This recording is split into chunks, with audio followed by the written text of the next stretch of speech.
El gobierno sudafricano denuncia ante la Corte Internacional de Justicia que la impunidad institucionalizada, dice, de Israel permite la aniquilación de los palestinos de Gaza con la ofensiva en Rafah como fase final de esa destrucción.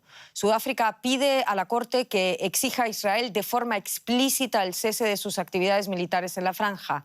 La Corte con sede en La Haya celebró audiencias este jueves sobre esas nuevas medidas de urgencia. Hoy habló y presentó sus argumentos Sudáfrica, mañana lo hará Israel.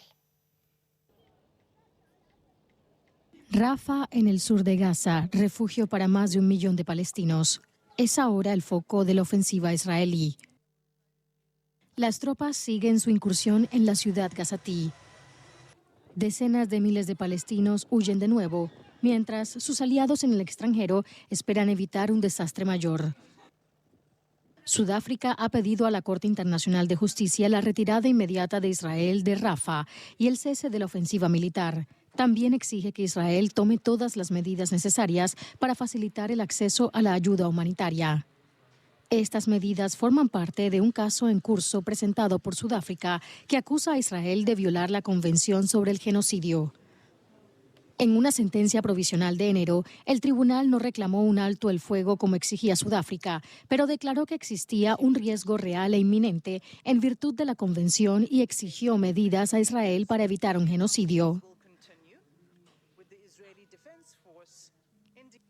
De acuerdo con sus obligaciones en el marco de la Convención sobre el Genocidio, Israel debe, por los palestinos en Gaza, tomar todas las medidas a su alcance para impedir la comisión de cualquier acto comprendido en el artículo 2 de la Convención. Israel ha declarado que actúa en consonancia con la legislación internacional y que el caso por genocidio carece de base.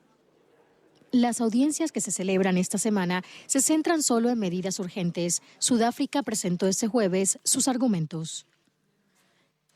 El país africano tiene una larga historia de solidaridad con los palestinos. Sus dirigentes han comparado la situación en Israel y los territorios palestinos con la del antiguo sistema del apartheid de Sudáfrica. Un fallo sobre el caso de genocidio tardará probablemente años. Las sentencias de esta corte son vinculantes, pero no tiene forma de hacerlas cumplir.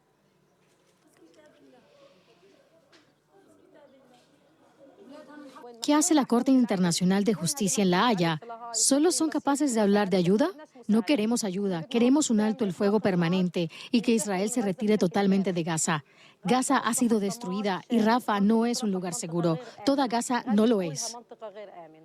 Cualquier fallo a favor de Sudáfrica aumentará la presión internacional sobre Israel, en un momento en que sus dirigentes se encuentran cada vez más aislados por su guerra en Gaza. La Corte Internacional de Justicia escuchó este jueves los argumentos de Sudáfrica para reclamar ese cese inmediato de la incursión israelí en Rafah. Mañana llega el turno de Israel, que defiende su compromiso inquebrantable con el derecho internacional. Gerard Falleda Soler en Bruselas. Gerard, si la CIJ accediera a esa solicitud de Sudáfrica urgente, ¿qué peso y qué influencia tendría? Claro, el Tribunal de La Haya cuelga de las Naciones Unidas y sus sentencias son legalmente vinculantes. El problema, digamos, es que no tiene medios para aplicarlas. Por ejemplo, tenemos que recordar que instó a Rusia a frenar su invasión a Ucrania y la guerra continúa. Ahora bien, es una corte que sí que tiene un impacto importantísimo en la opinión pública mundial, sobre todo en un momento en que los apoyos de Netanyahu en Europa y en Estados Unidos están empezando a flaquear. Me pregunto, Gerard, ¿qué más sabemos sobre esos argumentos que presentó hoy Sudáfrica y las medidas urgentes que pide, que son adicionales? Exacto, sí, los argumentos de Sudáfrica van en la línea de ya los que presentó a principios de año y acusa a Israel de estar intensificando su genocidio contra el pueblo palestino, especialmente por la ofensiva de estos últimos meses en Rafah. ¿Qué pide la Corte Internacional? Que inste, ahora sí, un alto el fuego a la franja de Gaza. Pero tenemos que recordar que este mismo tribunal, a principios de año, ya evitó pedir un alto el fuego y solo llamó a Israel a permitir un acceso de ayuda humanitaria a Gaza. ¿Crees que hay una diferencia entre esas peticiones de principios de año con estas ahora?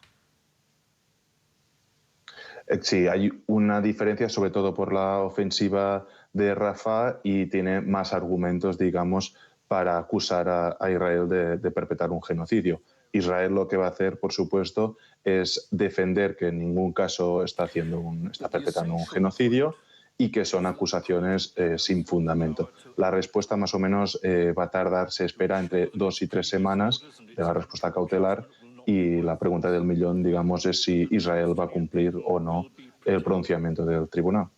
Me gustaría centrarme por último un poquito más en eso, Gerard, si te parece. Le toca mañana el turno de réplica a Israel. ¿Qué más crees que dirá y cuáles serían los siguientes pasos? Ya me lo has avanzado un poco. Sí, lo que dirá, intentará desmentir, digamos, las acusaciones de Sudáfrica, y después lo que tiene, normalmente le da, por ejemplo, el tribunal un mes a cumplir a Israel, como la anterior vez, estas recomendaciones o estas sentencias, y se espera que más o menos ahora también le vuelva a dar un mes para cumplir, veremos, con las obligaciones que le impone el tribunal. Gerard Fageda en Bruselas, gracias por todo esto.